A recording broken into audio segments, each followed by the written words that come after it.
Yes, you guys, how you all doing? I'm FC, this is Blue Lions TV, and today I'm here to bring you guys another News Daily video. Now this time, I'm going to focus on 3 stories for today.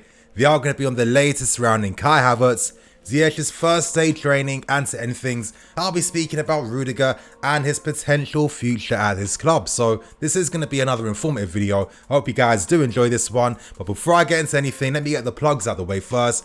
If you like today's video, smash that like button, help me get over 2,500 likes for today's video. And one more thing, you guys, if you are already planning on making a purchase for the new home season kit or the new training gear as well, use my affiliate links below in the description. If you do so, you get access to my discount code, which is NINI10, to get 10% off your orders. So what you guys are waiting for, all the details are below. Now, before I continue on, you guys, my good friends at AA Sport asked me to weigh in today's conversation, and that is, who is the most hated player or players in the Premier League? Now, before I weigh in, you guys watch this short little clip here. You're talking like he's an ex-girlfriend of yours. Not only did he cheat on his missus, he cheated on flipping us as well. Why Ashley Cole? What about this bear though? Does Ashley Cole naturally RVP? Listen, relax yourself.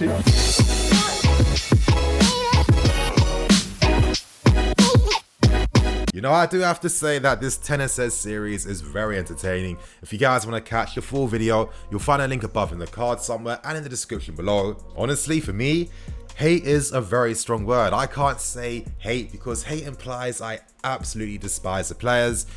I do dislike quite a few though. A few names are Steven Gerrard's, a few names are Luis Suarez, and I can't forget his involvement in stopping Ghana from progressing to the semi-final of that World Cup. I can still feel that pain, I can still remember that pain.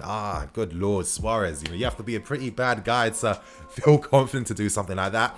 And to be honest, even Ronaldo, I mean, as a football player, absolutely unreal, but some of the arrogance, you guys, it's not really my cup of tea. But again, these are my thoughts and opinions, and without wasting any more time, we start with the first story today, and that's the latest surrounding Kai Havertz, and I'm sure you guys will want to hear this. To start with things, I think it's best we speak about Real Madrid and their interest and involvement in this deal. Or maybe it's more accurate for me to say their lack of interest and involvement, because it came out over the past 24 hours, Real Madrid won't be making any big money purchases for this window. So at this point in time, this means that Madrid, Bayern Munich and Manchester United, our 3 main rivals when it came to signing Kai, are out the running for the player signature.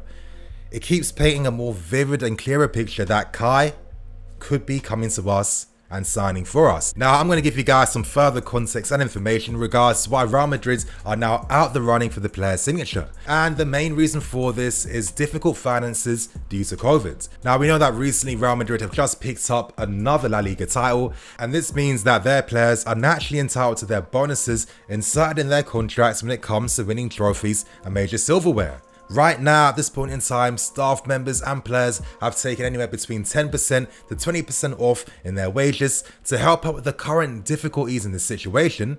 And then you add on top the fact that Real Madrid will now have to owe us 15 to 20 million after Hazard picked up a La Liga title in his first season, activating one of his clauses. It means that Real Madrid don't have the money or the finances to make a big boy move. Now, this news in particular is amazing. It's outstanding because right now, this means that we get to have a bit of power when it comes to these negotiations to sign Kai. If Leverkusen had kept Kai, it would entail that they're keeping a player that's unhappy, and also it would mean that they'd have to sell him for less money the following season, knowing that he only has 2 years left on his current deal. Without strong interest from other parties, it means that Leverkusen can't have the strongest demands when it comes to us signing Kai. At this point in time, Leverkusen's valuation is still £90 million. That's the money they want to let Kai go. And due to these recent developments, maybe that fee could come down, or maybe that fee could be paid off with more affordable clauses inserted in this deal. For example, there have been so many reports coming out over this deal. They've been ranging from stories suggesting that we could pay 40 million up front and then pay off the rest with clauses. Some are stating that we could pay 60 million and pay the rest with clauses. For me, they sound a bit more realistic. Right now, Leverkusen don't have too much power to hold on.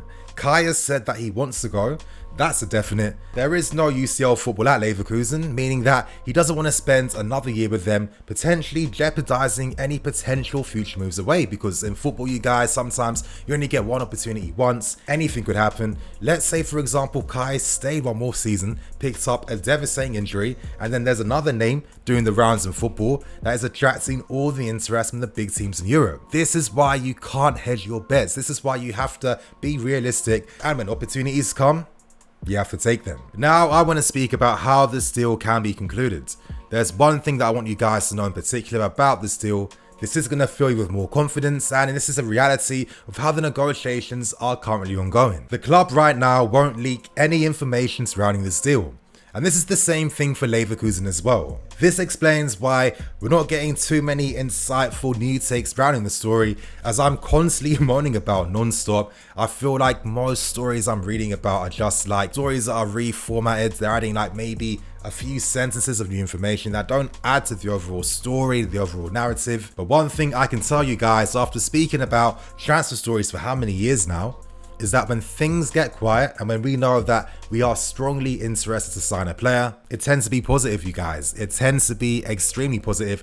This tells us that currently we are deep down in negotiations. We are trying to finance this move to sign the player. It's a pattern I see time and time again. You know, how often do we sign players out from nothing, out from absolutely nowhere? We've done it this season already for Ziyech and Werner. And one thing I can tell you guys in particular too, RB Leipzig were particularly impressed with how we negotiated and got this deal wrapped up with Werner. Compared to Liverpool and their very public approach, where they were basically saying that Werner is a formality at this point in time, he is going to be their player, kind of disrespecting the club. Clubs don't like that. Leipzig appreciated how we kept things discreet. We kept things low-key, and this is one of the main reasons why we are able to sign players in this manner and why other clubs can't do the same thing. Right now, most articles won't be fully accurate because there's going to be tons of misdirections given to make sure this deal is not jeopardized in any given way. I even know that certain journalists aren't revealing all the details they're hearing right now because they're not going to jeopardize their amazing contacts and links with their respective clubs. To end this point, you guys, I'm going to give you my personal opinion. And this is based on, you know, so much history and doing this stuff for such a long time. If you're asking me, the announcement is going to be made once our UCL fate is secured. As I keep saying, I think it's happening, you guys. We now move on to the second story today, and of course, we need to speak about Hakim Ziyech and his first day training with the team. Now, right now, there's so many photos and socials showing Ziyech with the team, training with the team. We're seeing the videos right now. We're seeing his involvement, his touches, his skills, and how he's integrating with the team right now. And one thing that's really just making me happy is the respect he already has. Now, it's obvious that since his signing was made back in February times, he was keeping in contact with some of his teammates. I mean, that's a given. And it seems like since he's now arrived at the club and is playing alongside them, the other players are looking up to him, and you can tell they are fully respecting his abilities and what he can bring. We need to remember that the Eredivisie was cancelled in March, meaning that right now, Ziyech is not physically ready at this point in time.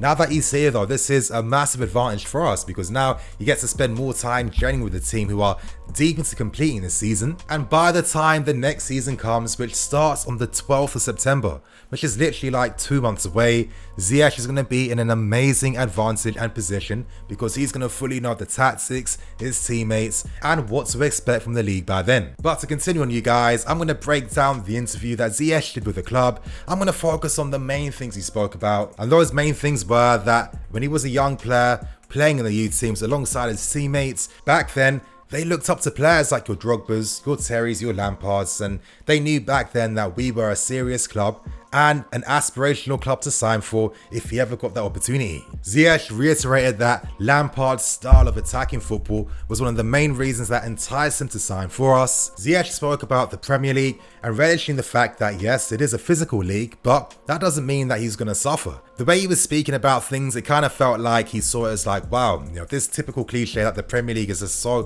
physical and so powerful that, you know, no matter your skill level, if you're small and weak, you're naturally going to struggle. That is not the case, and as Ziyech beautifully said himself, as long as you're smart, as long as you create space and as long as you play with your heads, you can basically play anywhere. As I said, you guys, we only have to wait less than 2 months for the new season to start. That's when we get to see Ziyech's, Werner's and other new signings playing for us. Very exciting time. Ziyech is going to add so much to this team. I expect there to be some deep, insightful videos on him coming out over the next few weeks, you guys. It's going to be big. And now let's move on to the third and final story. I'm going to speak about Rudiger and his future at this club. Now, this story was reported by the Mail, and they're stating that at this point in time, Rudiger's future is doubtful at this club.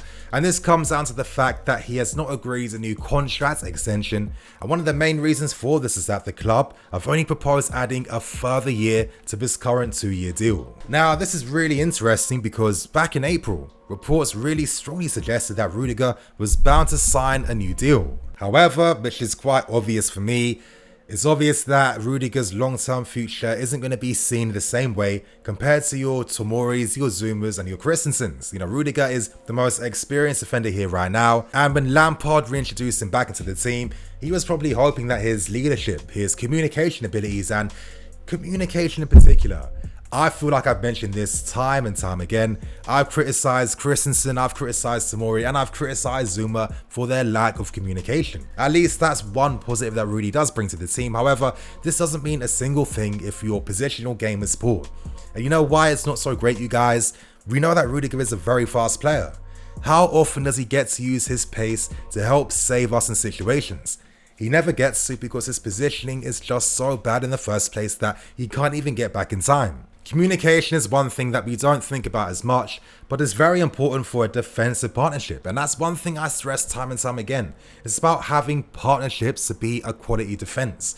I think one of the main reasons why our interest in Gabriel has definitely slowed down is that he doesn't speak English. So yes, even though technically he is outstanding, he ticks every single box we need, he doesn't speak English, and the last thing Lampard wants to do is have the same issues happening this season and continuing them to the following season. So it's no surprise really why Declan Rice is a player being looked at.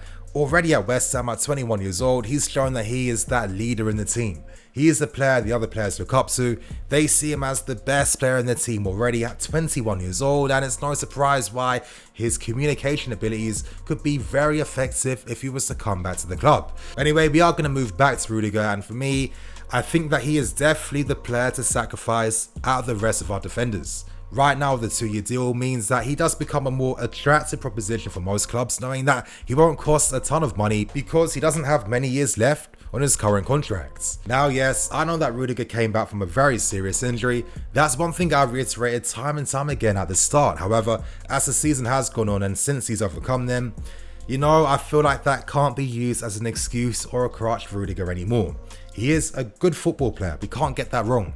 Great passing, good technical ability and good defending. However, I keep saying he's a good defender, he's not a great defender. And for us to be one of the best clubs in Europe, we need great players, we need elite players. They're the players you need to play at this level. But anyway, you guys, that is going to be me for today. I hope you guys did enjoy. Later on today, there is going to be a predicted lineup and preview video for our upcoming semi-final game against Man United. So make sure you stay tuned for that. It's going to be another big video. On that note, I'm going to wrap things up. Thank you for watching. I'm Nini FC. This is Blue Lions TV. I'll catch you guys later with another video.